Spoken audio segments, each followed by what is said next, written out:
Muito bom dia, irmãos, irmãs e amigos. Que a graça e a paz do Senhor esteja com todos. É para mim um privilégio enorme estar no meio de vocês, estar no meio de caras conhecidas, de amigos, de pessoas que têm sido influência também na minha vida, mas não só de pessoas em particular, como esta igreja, no seu geral, no seu todo, tem sido uma bênção na minha vida em particular, na vida da nossa família e também na vida da igreja lá em cima, no norte, perto de Aveiro, a Igreja Evangélica do Silveiro. Então, é um privilégio para mim estar aqui e particularmente de proclamar a palavra do Senhor. É uma responsabilidade muito grande, mas também é um privilégio enorme poder falar desta palavra e queremos e oramos que o Senhor, já como acabamos de fazer, nos possa guiar na proclamação e na audição e na aplicação dessa mesma palavra.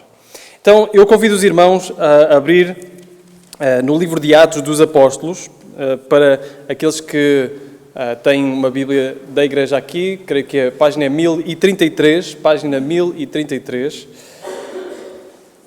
Atos dos Apóstolos, no capítulo 4. Iremos fazer uma leitura até ao versículo 22. Atos dos Apóstolos, capítulo 4. E iremos ler os primeiros 22 versículos deste capítulo. E, se Deus assim permitir, então, nós iremos dele retirar alimento para as nossas almas. Então, diz assim, então, a palavra do Senhor. Eu vou ler na versão Almeida século XXI, poderá diferir um pouco da versão que tem à frente, mas, essencialmente, as mesmas palavras. Então, diz assim a palavra do Senhor, Atos 4, 1 a 22. Enquanto eles estavam falando ao povo, chegaram os sacerdotes, o capitão dos guardas do templo e os saduceus, muito incomodados porque os discípulos ensinavam o povo e anunciavam em Jesus a ressurreição dentre os mortos. Então os prenderam e os colocaram na prisão até ao dia seguinte, pois já era tarde. Contudo, muitos dos que ouviram a palavra creram, e o número dos homens que creram aumentou para quase 5.000. No dia seguinte, reuniram-se em Jerusalém as autoridades, os líderes religiosos e os escribas, e também o sumo sacerdote Anás, Caifás, João, Alexandre e todos os parentes do sumo sacerdote. E colocando-os diante de si, perguntaram-lhes: com que poder ou em nome de quem fizestes isso? Então Pedro, cheio do Espírito Santo, lhes disse: autoridades do povo e vós, líderes religiosos, se hoje somos questionados acerca do benefício feito a um doente e pelo modo como foi curado, seja do conhecimento de todos vós e de todo o povo de Israel, que em nome de Jesus Cristo Nazareno, aquele a quem crucificastes e a quem Deus ressuscitou dentre os mortos, sim, por meio desse nome, este homem está aqui com boa saúde diante de vós. Então, este Jesus é a pedra rejeitada por vós, os construtores, a qual foi colocada como pedra angular. E não há salvação em nenhum outro, pois debaixo do céu não há outro nome entre os homens pelo qual devamos ser salvos. Observando a coragem de Pedro e João, percebendo que eram homens simples e sem erudição, eles se admiravam e reconheceram que eles haviam convivido com Jesus. E vendo com eles em pé o homem que havia sido curado, nada tinham para dizer em contrário.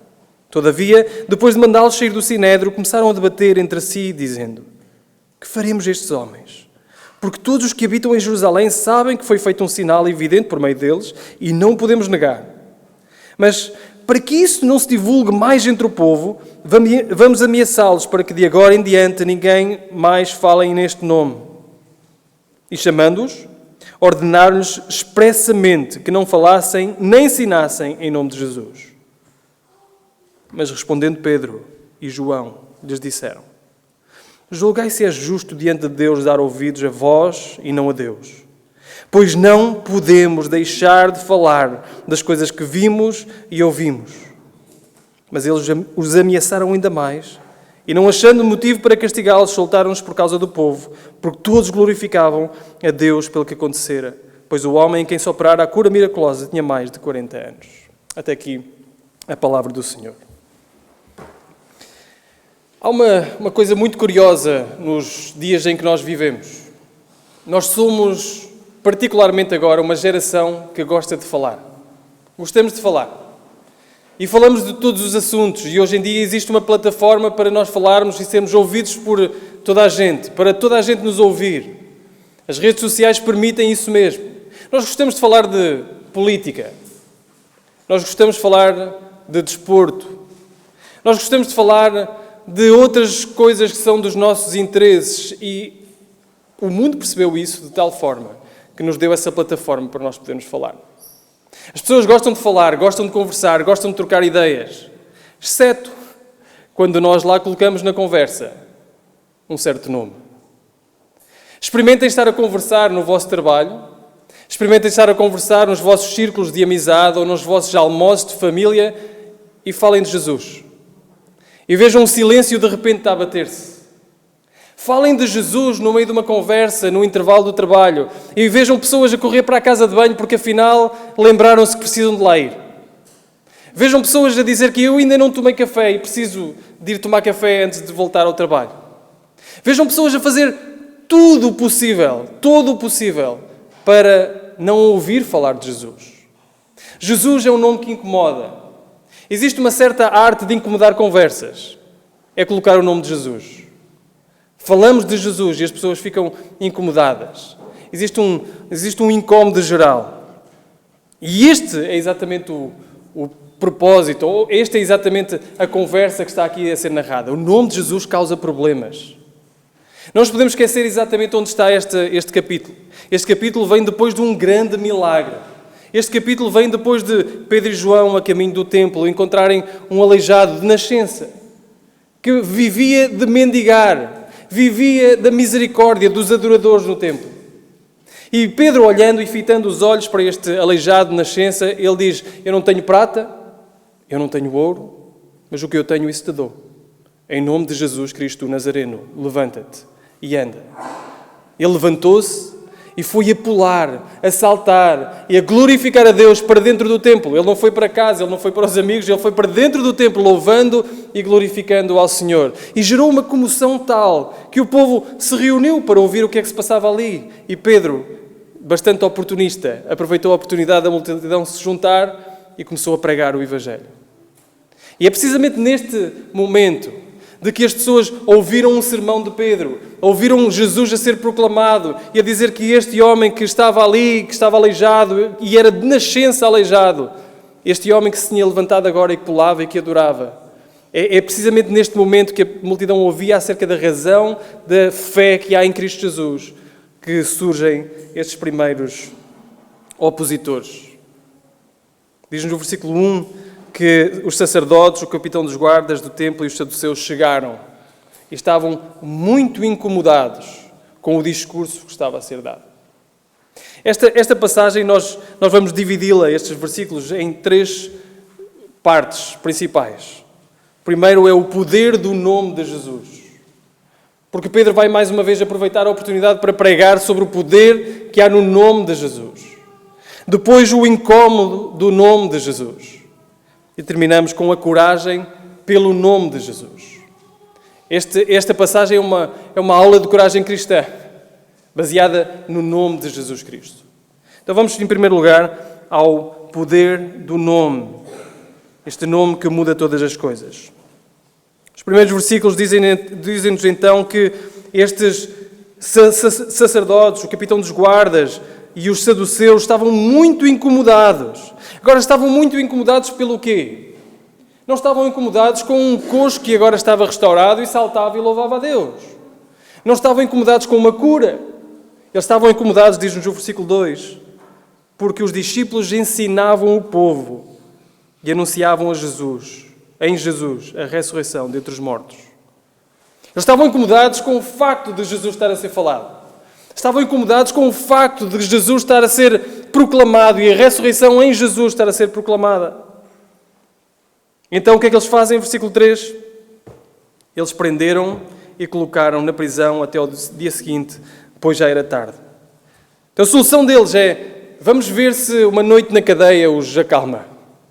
Vamos ver se prendendo estes discípulos, colocando-os ali à parte, sem condições algumas, uma noite talvez os faça acalmar, talvez eles deixem de falar de Jesus, percebam quais são as consequências de falar de Jesus, vamos colocá-los ali. Mas o versículo 4 nos mostra que o Evangelho não depende de pessoas. Por muito que a retórica seja importante, por muito que Deus use pessoas, use a nossa voz para proclamar as bênçãos que há em Cristo Jesus e a salvação que há em Cristo Jesus, não depende da nossa força, da nossa retórica, do nosso estatuto. Diz o versículo 4, contudo, muitos dos que ouviram a palavra creram, e o número dos homens que creram aumentou para 5.000. A mensagem cristã continua a andar. Uns tentam calar a mensagem, mas a mensagem continua a desbravar caminho. Enquanto os apóstolos estavam presos, haviam pessoas a render as suas vidas a Cristo, pela mensagem que foi proclamada. Homens e mulheres podem continuar a ser presos e abafados, mas a mensagem nunca é abafada. 2000 anos de história que nós temos para comprovar isso. Milhares de mortes e sangue de mártires pelos caminhos fora desta história comprovam que abafar voz de homens não abafa a voz do Evangelho. O Evangelho continua a ser proclamado e continua a ser eficaz porque não depende de nós, depende do Espírito Santo a aplicar a obra redentora de Cristo nos corações. Então nos diz o versículo 5 que no dia seguinte então reuniram-se em Jerusalém as autoridades, os líderes religiosos e os escribas. E também, vejam, até diz os nomes de Anás, Caifás, João, Alexandre e todos os parentes do sumo sacerdote. Quase como uma lembrança. Ainda temos um cheiro daquilo que foi a cúpula que condenou Jesus. Quase temos ali um novo retrato daquilo que aconteceu com Jesus, aquele sinédrio que condenou a Jesus. Então eles viram-se para eles e dizem, com que poder, ou em que nome, ou em nome de quem fizestes isso? Vejam o problema, e vamos ver esta palavra muitas vezes repetida nesta passagem. Não sei se notaram numa primeira leitura. O problema é precisamente o nome. O nome e o nome. Vai acontecer várias vezes a palavra, Lucas nos registar que o problema deles era com o nome. Pedro, quando proclama o nome, é o nome que é o problema. Não era a cura. Não era a misericórdia que era exercida sobre um aleijado. É precisamente o nome que está a ser proclamado. Com que poder ou em que nome ou em nome de quem vocês fizeram isto? Ora, Pedro podia-se ter retraído. O sinédrio estava ali. As autoridades religiosas estavam ali. Lembremos-nos de Pedro que 100 dias atrás, mais ou menos, 100 dias atrás, tinha medo de uma pequena menina. Ele teve medo de proclamar, de ser discípulo de Cristo, de dizer que era discípulo de Cristo diante de uma menina. Praguejou para que pudesse ser confundido com outros. Agora está diante da cúpula religiosa. O que é que Pedro vai fazer? Se teve medo de uma pequena menina, não terá agora do sumo sacerdote e de todos aqueles que eram aqueles que tinham poder na altura? Diz-nos o texto que Pedro, cheio do Espírito Santo. Agora havia esta diferença. Pedro cheio do Espírito Santo. Pedro ousado. Então proclama este maravilhoso sermão que nos mostra o poder que há no nome de Jesus. Vejam, autoridades do povo e vós, líderes religiosos. Se hoje somos questionados acerca do benefício feito a um doente e pelo modo como foi curado, seja do vosso conhecimento ou do conhecimento de todos vós e de todo o povo de Israel, que em nome de Jesus. Esta cura aconteceu em nome de Jesus, pelo nome de Jesus Cristo Nazareno. E quem é este Jesus? Foi aquele que vocês crucificaram. Este Jesus a quem vocês crucificaram. Mas que não permaneceu morto, mas que ressuscitou dos mortos. É por meio deste nome que este homem está aqui com boa saúde diante de vós. Este Jesus é a pedra que foi rejeitada por vocês, mas que agora é a pedra angular, que sustenta todo o edifício. Este Jesus é aquele no qual há salvação. O poder de Jesus não se fica, e não era o propósito de ficar-se pela cura do homem. O padrão de Atos nos vai mostrar, ou nos mostra, que as curas são sempre um meio para que o nome seja proclamado. As curas nunca são um fim. As maravilhas nunca são o fim. As maravilhas são sempre um meio para que o nome de Jesus seja exaltado. É por isso que neste momento, Pedro, olhando para isso e diz, vocês, olhando para a cena e para o questionamento, diz, vocês perguntam porque é que este homem foi curado? Eu digo-vos, foi no nome de Jesus. Este Jesus que morreu, que ressuscitou, vocês rejeitaram. Mas no qual eu vos digo, versículo 11 ou versículo 12, que não há salvação em nenhum outro, pois debaixo do céu não há outro nome entre os homens pelo qual devamos ser salvos. Este é o poder do nome. No nome de Jesus, mais do que cura física, há cura espiritual. No nome de Jesus há salvação. No nome de Jesus há exclusividade na salvação. Não existe outro nome. Não há outro nome no qual os homens possam ser salvos. Não há outro mediador, como diz Paulo a Timóteo, entre Deus e os homens. Não existe outro nome no qual nós possamos confiar que salve as nossas almas, que salve da nossa imundícia. Deus escreveu esta história da redenção com um só centro. Existe um só centro.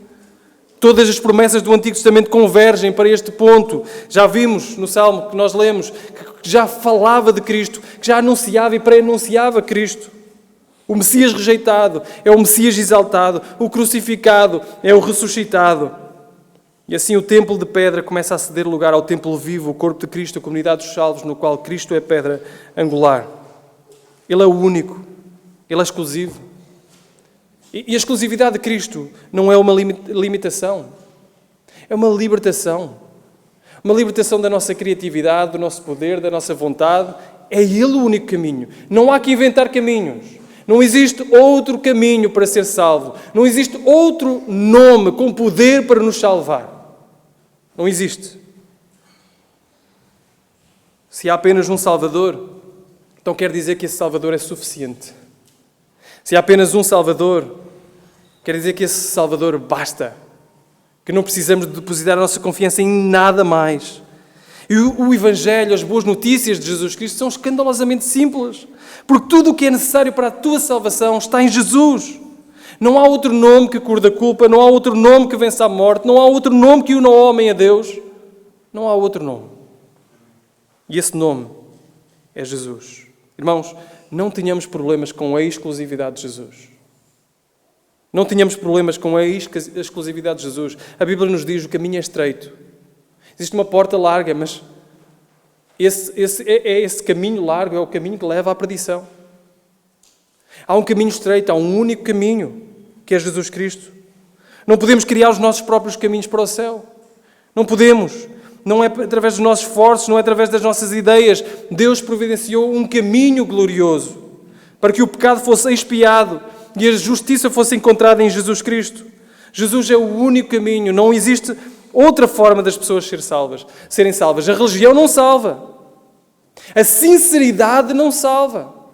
Maria não salva. As obras não salvam. Existem um só caminho para ser salvo. E esse caminho é Jesus Cristo. Esse nome é o nome de Jesus.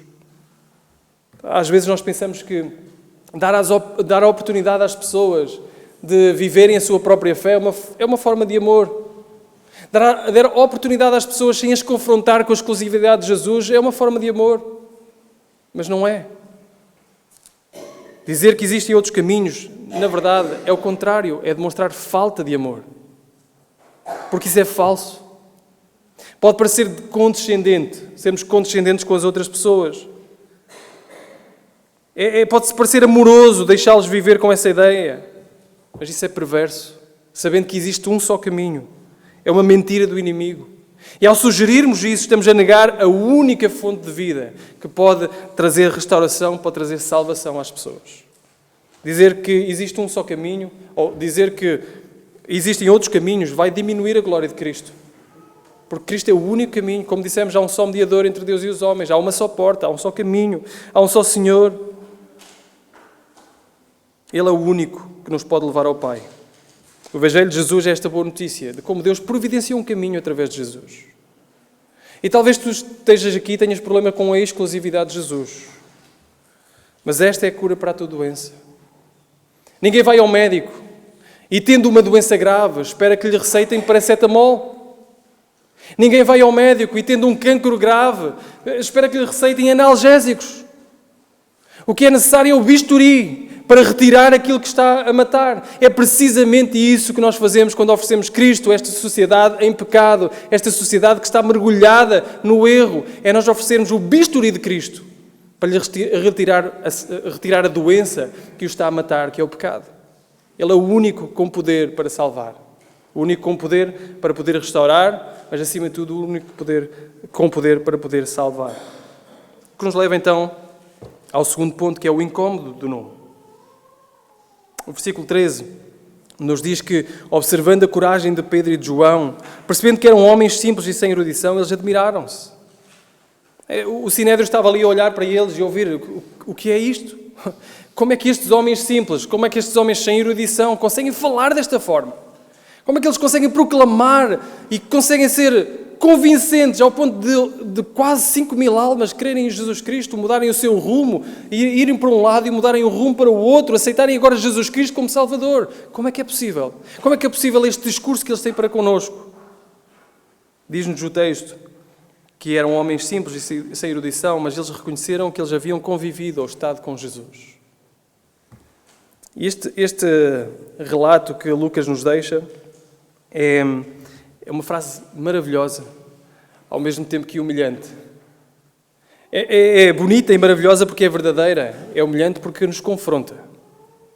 Não há elogio maior do que este, ser reconhecido por ter estado com Jesus. Eles não foram reconhecidos pelo seu diploma, até porque não tinham nenhum. Não foram reconhecidos pelos rabis aos pés de quem estudaram, até porque não tinham feito isso. Eles foram reconhecidos por terem estado com Jesus. O Sinédrio ouviu e disse: isto soa a Jesus. Isto cheira a Jesus. Eles estiveram com Jesus. Nós podemos discutir um argumento, podemos até desmontar uma teoria, mas não podemos negar um rosto transformado. Era isso que estava a acontecer. Homens que anteriormente tinham falado, agora falavam. Homens que tinham negado, agora confessavam. Homens que tinham tido medo, agora eram intratáveis na proclamação de Jesus. E é aqui que o texto nos obriga a esta pergunta desconfortável. Se alguém nos ouvisse, reconheceria que nós estivemos com Jesus? Se alguém nos ouvisse a falar no dia-a-dia, na nossa rotina, reconheceria e diria: este esteve com Jesus. Este está com Jesus. Reconheceria na nossa voz a compaixão de Jesus. Reconheceria na nossa postura a firmeza de Jesus. Reconheceria nas nossas decisões a sabedoria e o amor de Jesus. Talvez este seja um milagre urgente que nós precisamos no nosso meio. Cristãos que lembrem Cristo. Não cristãos informados, cristãos transformados. Transformados por Cristo. Não cristãos apenas com boa teologia, que é necessária, mas cristãos com cheiro de Jesus nas roupas. O Sinédrio fica admirado e ao mesmo tempo sem palavras. E este é o poder do testemunho que há em Jesus Cristo. Mas notem o que vem a seguir. Porque diz: e vendo eles em pé o homem que havia sido curado, nada tinham para dizer em contrário. Todavia, depois de mandá-los sair do Sinédrio, começaram a debater entre si, dizendo: que faremos a estes homens? Porque todos os que habitam em Jerusalém sabem que foi feito o sinal evidente por meio deles e não o podemos negar. Então, vejam que não existe uma correlação direta, que às vezes é algo que nós queremos traçar, entre nós parecermos com Jesus e as pessoas imediatamente crerem.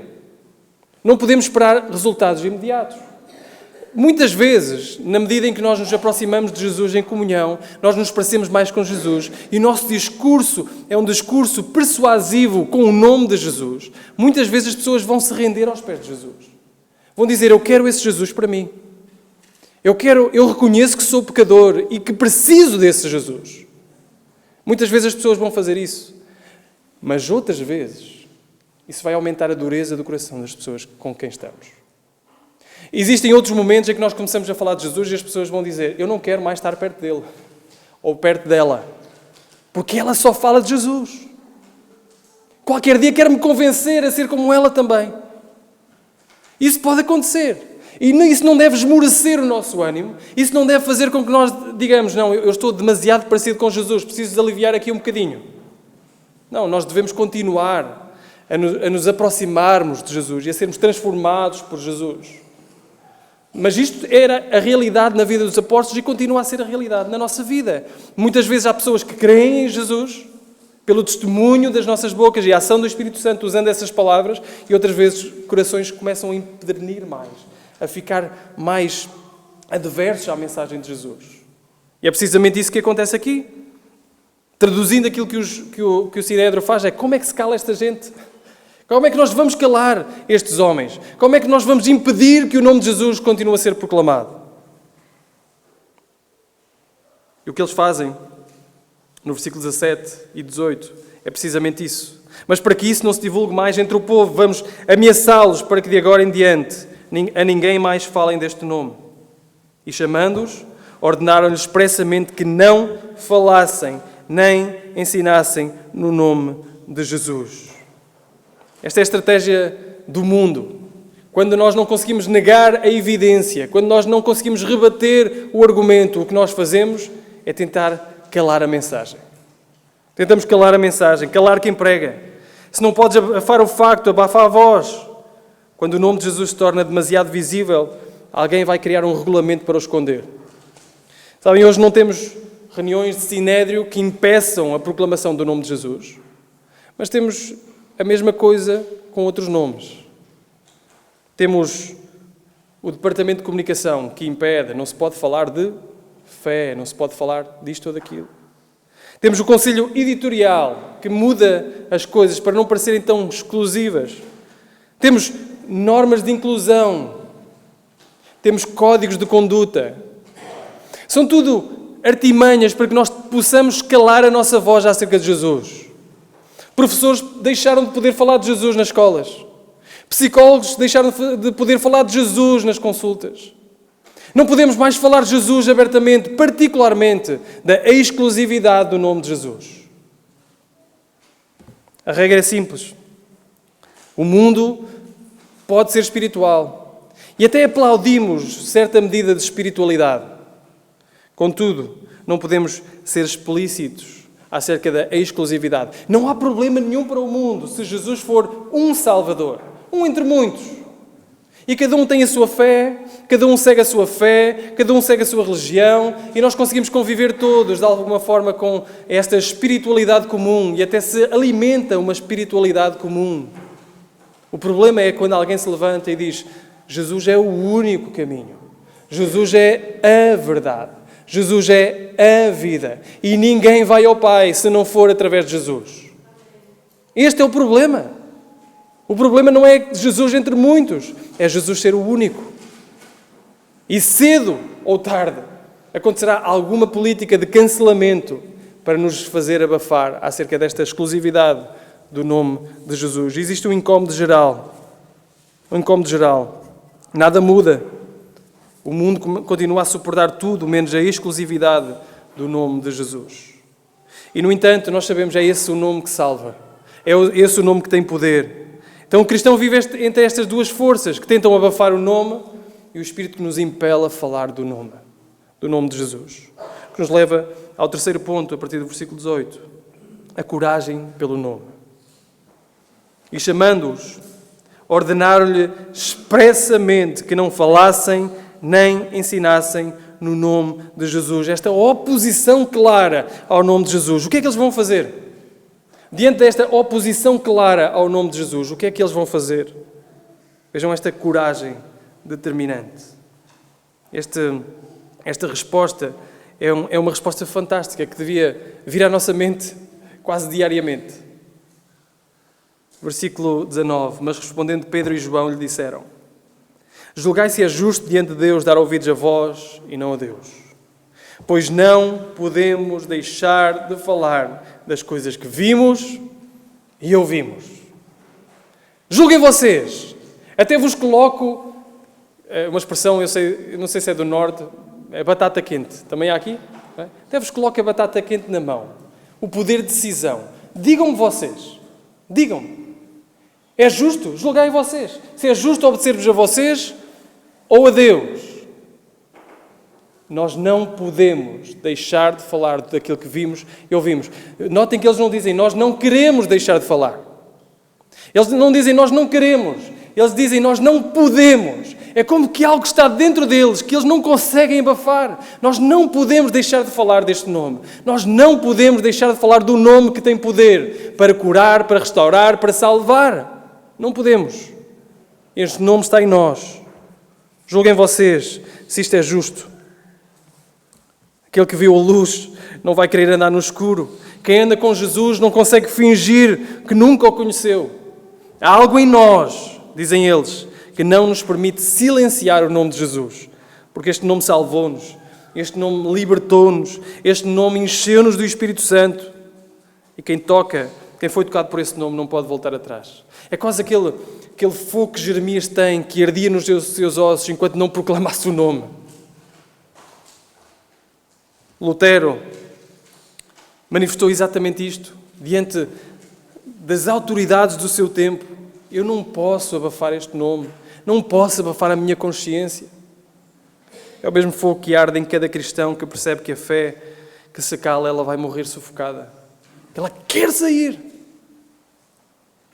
E Lucas então nos diz depois das ameaças, no versículo 21, depois de os ameaçarem mais e não achando motivo para castigá-los, soltaram-nos por causa do povo, pois todos glorificaram a Deus pelo que acontecera, pois o homem em quem soprara a cura miraculosa tinha mais de 40 anos.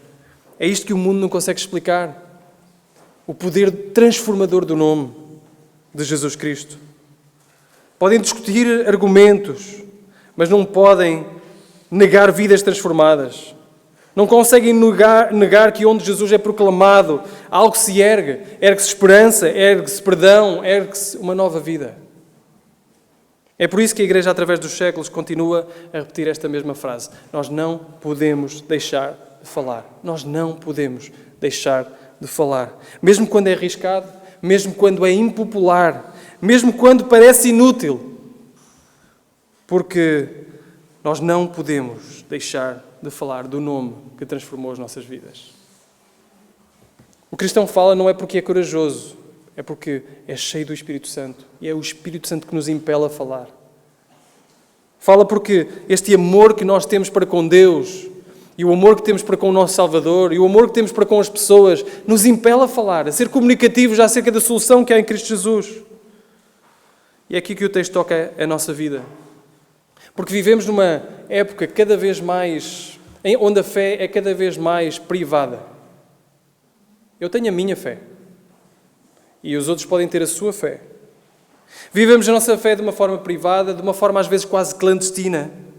Falamos de tudo com entusiasmo. Falamos de política, falamos de cultura, falamos de desporto, com muito entusiasmo. Mas depois, quando é para falar de Jesus, falamos de uma forma muito envergonhada. Tentamos falar quase a sussurrar, só para descansar a nossa consciência de que realmente falamos do nome de Jesus. Mas o livro de Atos nos diz, e particularmente esta passagem, ser cristão e fala de Jesus. Fala do nome. Confia em Jesus Cristo. Falar de Jesus não é fazer proselitismo, não é fazer prosélitos. Não é nós granjearmos seguidores para nós mesmos. Falar de Jesus é confiar que o nome de Jesus continua a ter o mesmo poder hoje que teve no passado. Jesus não mudou, como nós já oramos. Jesus não muda. E o seu nome continua a ter poder para salvar almas, para restaurar almas, para criar nova vida em mortos. Jesus continua a ter poder. E esse testemunho não depende de grandes talentos, não depende de grandes retóricas, não depende de nada que são os nossos títulos académicos. Esse testemunho, como nós vimos aqui, pode vir de pessoas simples e sem erudição, mas cheias do Espírito Santo, em comunhão com Deus, em proximidade com Jesus. Pedro e João eram homens simples, mas o segredo era, eles tinham estado com Jesus. Eles notavam-se precisamente. A ousadia não nasce da nossa personalidade, até porque temos personalidades muito diferentes uns dos outros e às vezes nos escondemos nessas personalidades. Eu não tenho personalidade para isso. Não, a ousadia nasce do Espírito Santo em nós, que faz arder este desejo de comunicar e de falar do nome de Jesus.